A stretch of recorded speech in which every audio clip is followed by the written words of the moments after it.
दोस्तों, एक ऐसी बीमारी जिसका नाम सुनते ही लोग घर छोड़कर भाग जाते थे, जिसने लाखों नहीं बल्कि करोड़ों लोगों की जान ले ली। इस बीमारी को बाहर के देशों ने कहा स्मॉल पॉक्स और भारत में इसे शीतला रोग कहा जाता था।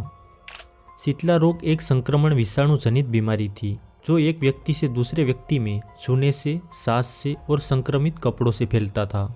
इसका सबसे ज़्यादा असर बच्चों और कमज़ोर लोगों पर पड़ता था। इस रोग की शुरुआत होती थी तेज बुखार और शरीर में भारी दर्द से, जिससे शरीर में कमजोरी आ जाती थी। कुछ ही दिनों में चेहरे पर छोटे छोटे दाने निकलने लगते और फिर धीरे धीरे पूरे शरीर में फैल जाते। शरीर से निकले दाने पूरे शरीर से पानी को निचोड़ लेते थे, जिसकी वजह से धीरे धीरे इंसान की मौत हो जाती थी।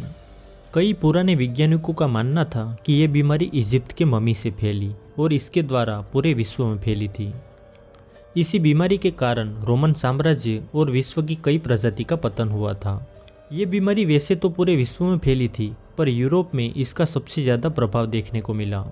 18वीं सदी में यूरोप में हर साल इस बीमारी से करीब 4 लाख लोग मरते थे और 20वीं सदी में 30 करोड़ लोग मारे गए थे। भारत में इस रोग को शीतला माता का प्रकोप मानते थे, इसलिए रोगी को पूरे शरीर में नीम के पत्ते लगाते, ठंडा भोजन देते और पूजा पाठ करते थे। उस समय विज्ञान इतना फैला नहीं था, तो लोग अपनी आस्था पर ही निर्भर थे। पूरी दुनिया इस गंभीर रोग से परेशान थी, पर अमेरिका में बैठे एक वैज्ञानिक एडवर्ड इसे देख रहे थे और उन्होंने लगातार इसके खिलाफ प्रयोग किए। आखिरकार साल 1796 में एडवर्ड जेनर ने इसकी वैक्सीन तैयार कर ली और लोगों को टीके लगाए जाने लगे, जिससे उनके शरीर में रोग से लड़ने की शक्ति बनी।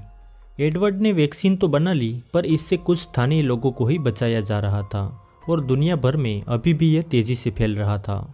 इसीलिए साल 1967 में WHO ने दुनिया भर में टीकाकरण का अभियान शुरू किया, जिसमें गांव-गांव जाकर टीके लगाए गए और संक्रमित लोगों की पहचान की गई। और साल 1980 में घोषणा हुई कि शीतला रोग पूरी दुनिया से समाप्त हो चुका है। दोस्तों, कई लोग अंधविश्वास में मानते हैं और समझते हैं कि कोई भी बीमारी ठीक हो सकती है, पर शीतला जैसी बीमारी जिसने पूरी दुनिया में करोड़ों लोगों की जान ले ली, इस बीमारी को अंधविश्वास ने नहीं बल्कि विज्ञान ने हराया है। और दुनिया को इस भयंकर बीमारी से बचाने वाले डॉक्टर एडवर्ड जेनर को हम सैल्यूट करते हैं।